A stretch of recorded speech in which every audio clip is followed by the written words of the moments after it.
রেকর্ডকৃত কোরআন তেলাওয়াত শুনলে কি তেলাওয়াতকারী ও শ্রবণকারী উভয় নেকি পাবে? আমরা সবাই এখন রেকর্ডকৃত কোরআন মাজিদই শুনছি, মেশিনের মাধ্যমে তেলাওয়াত হচ্ছে। কোথায় তিনি তেলাওয়াত করেছেন? সৌদি আরবে, মিশরে, কুয়েতে, কাতারে। আমরা বাড়িতে বসে বসে সে তেলাওয়াত শুনছি। তাহলে আমরা কি নেকি পাবো? এবং তেলাওয়াতকারী কি এতে নেকি পাবে যতবার সেটা পড়া হচ্ছে?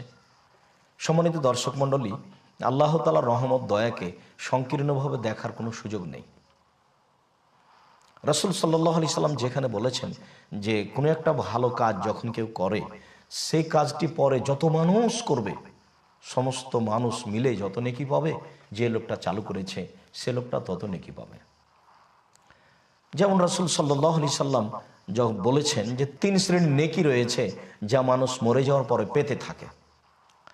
তার এক ধরনের নেকি হচ্ছে যে বিদ্যা রেখে গেল, এমন বিদ্যা অর্জন করলো যেটা আবার অন্যের সামনে পেশ করলো। সে যতদিন পর্যন্ত এটা ব্যবহার করতে থাকবে, পড়তে থাকবে, আরেকজনকে শেখাতে থাকবে, ততদিন পর্যন্ত ওই ব্যক্তি নেকি পেতে থাকবে। আর ইলমিন ইনতাফাউ বিহি, এমন বিদ্যা যা দিয়ে উপকৃত হওয়া যায়। তাহলে যত মানুষ ওই বিদ্যা দ্বারা উপকৃত হবে, ওরা যত নেকি পাবে, ওই পরিমাণ নেকি যার পক্ষ থেকে এটা চলে আসছে সেও পাবে। সম্মানিত দর্শক মণ্ডলী, এতে আমরা বুঝতে পারি যে অবশ্যই রেকর্ডকৃত কোরআন মাজিদ পড়লে যিনি পড়েছেন সর্বপ্রথম তিনি নেকি পাবেন যতবার তা শোনার উদ্দেশ্যে তেলাওয়াত করা হবে। সাথে সাথে যারা শুনছেন তারাও নেকি পাবে। আল্লাহ তাআলা বলছেন, ওয়াইদা কুরিআল কুরআনু ফাসতামিউ লাহু ওয়া আনসিতু লাআল্লাকুম তুরহামুন।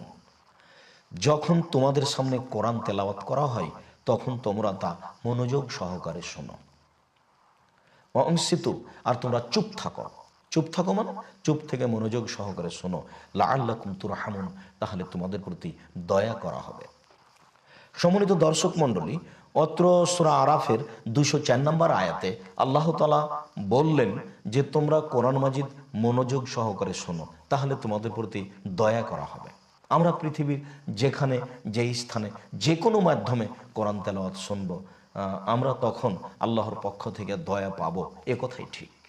মাধ্যম যেটাই হোক, যেহেতু রাসূল সাল্লাল্লাহু আলাইহি সাল্লাম শোনার কথা বললেন এবং মনোযোগ দিয়ে শোনার কথা বললেন, মাধ্যম কি তা উল্লেখ করলেন না।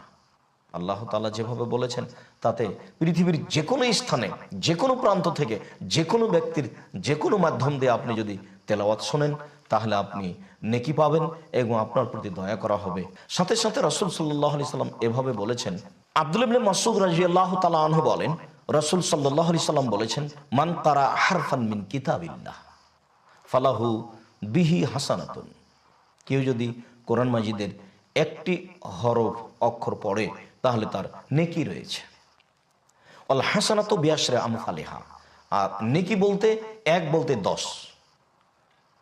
আল্লাহ তাআলা ফেরেশতাকে এভাবে বলে রেখেছেন, তারা এইভাবেই মানুষের কর্ম লিখে থাকেন। বিশেষভাবে যখনই মানুষ এক নেকি করে তখন ফেরেশতাগণ ওই এককে 10 করে লিখেন। রাসূল সাল্লাল্লাহু আলাইহি সাল্লাম আরো বলেন, লা কুলু আলিফ লাম মিম হারফুন। আমি বলি না যে আলিফ লাম মিম এই তিনটা মিলে একটা হরফ, বরং আমি বলছি আলিফুন হারফুন। আলিফ একটি হারফ অক্ষর, ও লামুন হারফুন, লাম একটি হারফ অক্ষর, ও মিমুন হারফুন, মিম একটি হারফ অক্ষর। সম্মানিত দর্শক মণ্ডলী, আমরা এখানে বুঝতে পারছি যে আলিফ লাম মিম এই তিনটা হারফ পড়লে 30 নেকি পাবো। তো ঠিক তেলাওয়াতকারী যেভাবে নেকি পাবে, শ্রবণকারীও সেভাবে নেকি পাবে। আর এ কারণেই আল্লাহ তাআলা বলেছেন তার প্রতি দয়া করা হবে।